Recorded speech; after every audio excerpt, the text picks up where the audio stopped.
आज मैं जगज्योति दरबार के महंत राजेंद्रपुरी जी के विशेष निमंत्रण पर यहाँ आया हूँ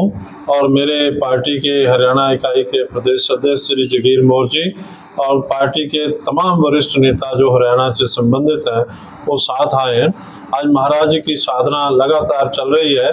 अग्निधारा की, और ये साधना बड़ी कठिन है। मानवता की सेवा के लिए महाराज जी ये कष्टमयी साधना कर रहे हैं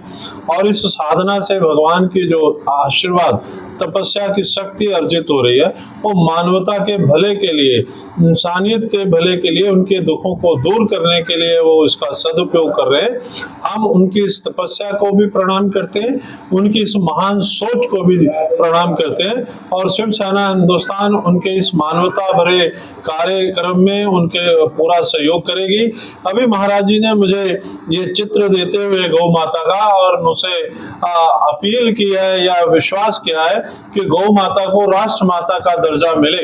मैं कहना चाहूंगा कि इस देश में इस काल में मोदी जी की सरकार है और मोदी जी हिंदुत्व के सबसे बड़े झंडा बरदार हैं और हम उम्मीद करते हैं कि जहां उन्होंने धारा 370 के लिए हटाने के लिए काम किया है, जहां उन्होंने श्री राम जन्मभूमि के निर्माण के लिए अतुल्य योगदान दिया है, वहां गौ माता को राष्ट्र गौ माता का दर्जा देने के लिए भी वो ये कदम उठाएंगे और महाराज जी की जैसे साधना खत्म होगी हम सब लोग मिल करके इस दिशा में प्रयास करेंगे। महाराज जी के लिए क्या कुछ कहेंगे? दूसरा 35 से 40 डिग्री तापमान में जो है लगातार तपस्या कर रहे हैं, क्या कुछ कहेंगे? देखिए, ये जो तापमान है संसार का, उस तापमान में जीव जो है बहुत ज्यादा दुखी हैं। अखबारों में आया कि 45 डिग्री तक तापमान चला जाएगा और क्योंकि जो ऐसे महापुरुष होते हैं जिनके ऊपर भगवान की कृपा होती है, संसार के तापमान का कोई मायना नहीं होता। भगवान के क्रोध के तापमान को शांत करने के लिए, कुदरती प्रकोप को शांत करने के लिए, भगवान से आशीर्वाद अर्जित करने के लिए ये तप किए जाते हैं और ये तप जो भगवान का किया जा रहा है उसमें महाराज जी संसार के तापमान को घटाने का सामर्थ्य रखेंगे, ऐसी हम आशा और उम्मीद करते हैं।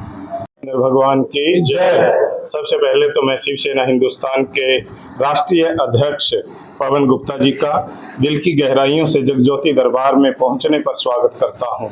और देखिए, ये सनातन के शेर हैं, ठीक है, और इनके साथ मिलकर काम करने में, सनातन धर्म पर काम करने में इनके साथ मिलकर आनंद ही आनंद आएगा, क्योंकि जो मेरी सोच है तो वो कहीं ना कहीं इनसे बिल्कुल मिलती जुलती है और जब सोच मिलती है तो रास्ते बनते चले जाते हैं। तो मैं तो यही उम्मीद रखूंगा कि मैं गुप्ता जी के साथ मिलकर हम सनातन धर्म पर कार्य करें और गौ माता को राष्ट्र माता का दर्जा दिलवाने की जो हमने आज यहाँ पर बात उठाई है उसको वो सपना ना रहे, उसको साकार करके दिखाएंगे। ये मेरी उम्मीद है और प्रार्थना है और इन्हीं शब्दों के साथ मैं पवन गुप्ता जी का स्वागत करता हूँ।